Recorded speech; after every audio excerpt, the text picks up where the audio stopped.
देखिए कह रहा है कि एक भवन है जो कि 30 मीटर है। भवन की ऊंचाई कितनी है? 30 मीटर है। और एक लड़का है जो लंबाई है उसकी 1.5 मीटर खड़ा है, और जब वो देख रहा है भवन की शिखर को तो 30 डिग्री के कोण पर देख रहा है, पर आगे बढ़ा है तो 60 डिग्री का कोण हो गया। तो कितना आगे बढ़ा है ये फाइंड आउट करना है। तो देखिए कितना आगे बढ़ा है, मान लेते हो कि x आगे बढ़ा है, मान के चलते हैं x, इस चीज को फाइंड आउट करना है, उसको मान लेते हैं x आगे बढ़ा है x मीटर, ठीक है। तो हमें क्या करना है, यहाँ थीटा गिवन है और ये लंब यहाँ से यहाँ गिवन है, ये कैसे निकाल लिया? तो देखिए ऊंचाई कितने है लड़का का? 1.5 यानी 1.5, यही ना ऊंचाई, ये भी है 1.5, तो 1.5 यहाँ से यहाँ तक हो गया। तो जो बच गया वो कितना हो गया? तो 30 में से 1.5 घटा लीजिए यानी 28.5। तो ये आपका लंब पता हो गया, ये वाला यहाँ से यहाँ तक पता हो गया। और इसमें ये आधार मान लेंगे, ये से यहाँ से यहाँ, तो आधार जब मानेंगे तो उसमें ये मुझे जरूरी है। तो पहले हम इसको निकाल लेते हैं कि थीटा पता है और लंब पता है, तो ये निकल जाएगा। और जब पूरा आधार लेंगे तो इसको ऐड कर लेंगे तो पूरा आधार बन जाएगा, जिसमें x की वैल्यू निकल जाएगा। चलिए मेरे साथ देखिए आप लोग, ठीक है, लिखना बंद कर दीजिए और देखिए आप लोग। मान लीजिए हमने यहाँ b माना है, बच्चे छोड़ दे लिखना और समझिए। यहाँ क्या माना? b, और ये माना a, और ये है मान लीजिए a b, ये c मान लेते हैं, इसको d मान लेते हैं, ठीक है। तो अब हम बात करेंगे त्रिभुज किस में? पहले a b c में। तो देखिए त्रिभुज a b c में कोण b कितने डिग्री पर है? 90 डिग्री पर। कोण b कितने डिग्री पर है? 90 डिग्री संपूर्ण है।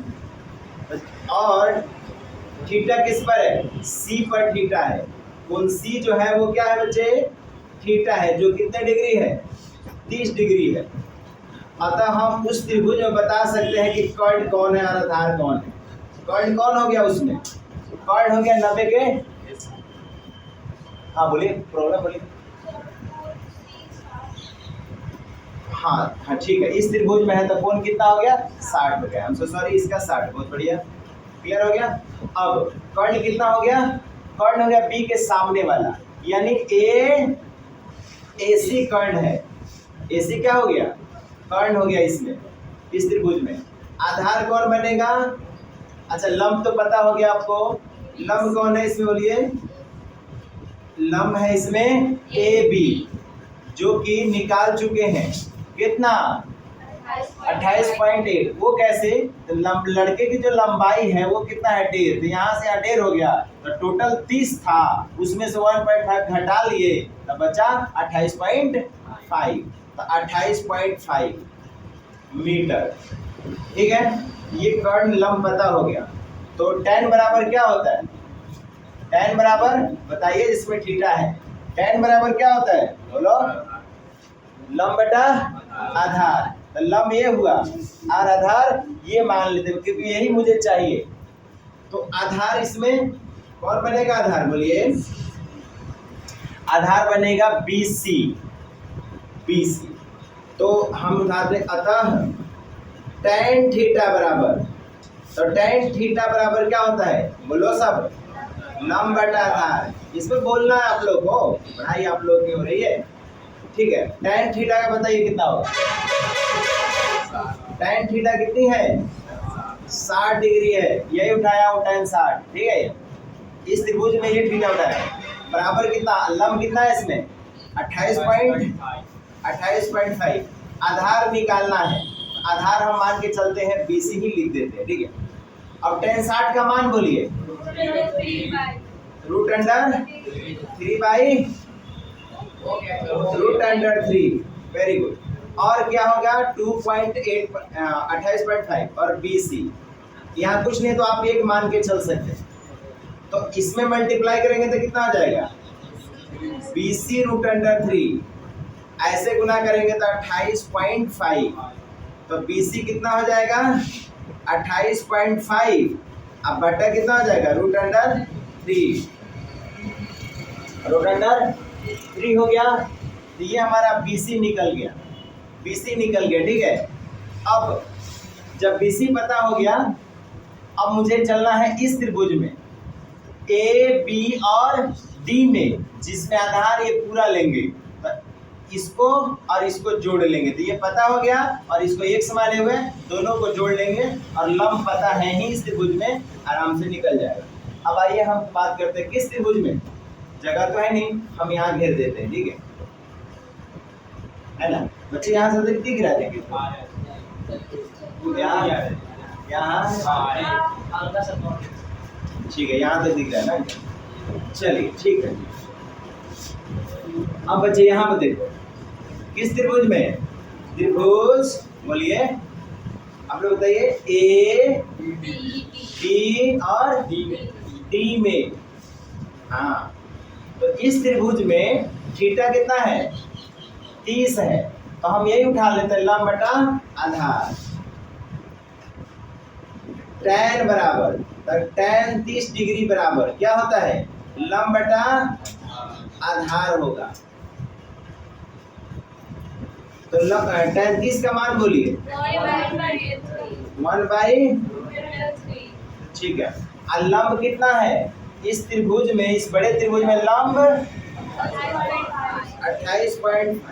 आधार क्या होगा वो देखिए, आधार होगा BC जोड़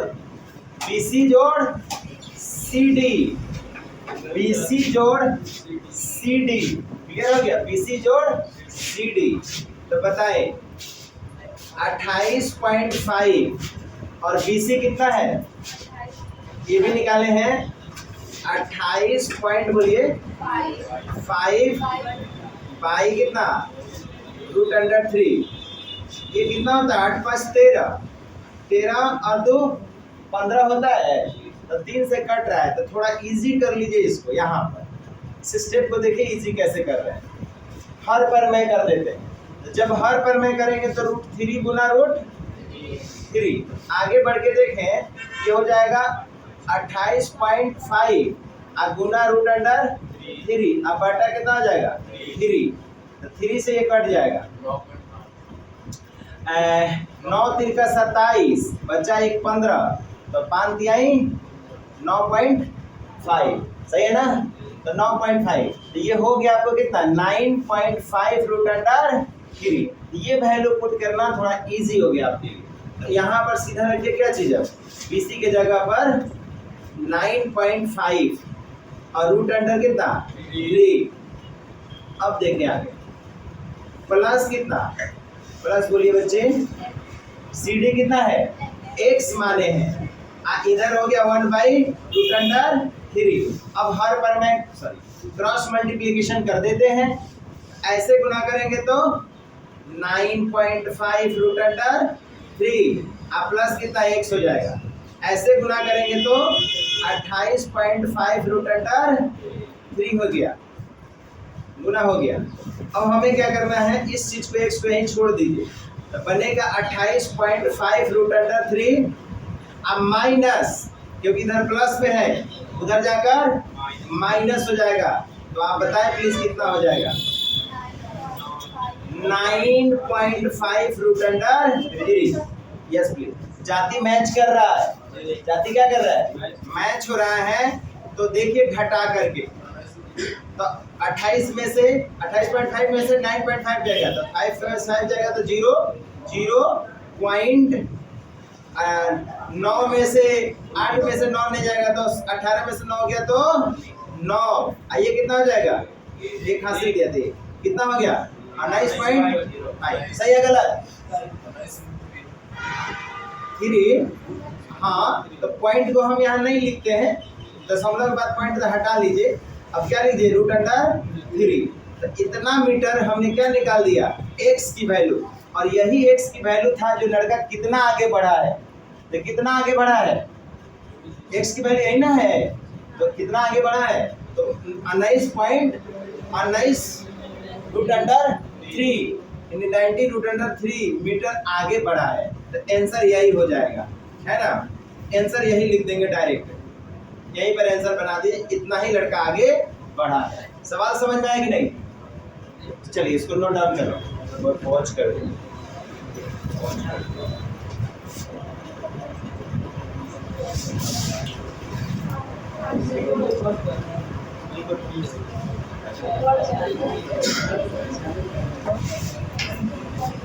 छोड़ दिया हमारा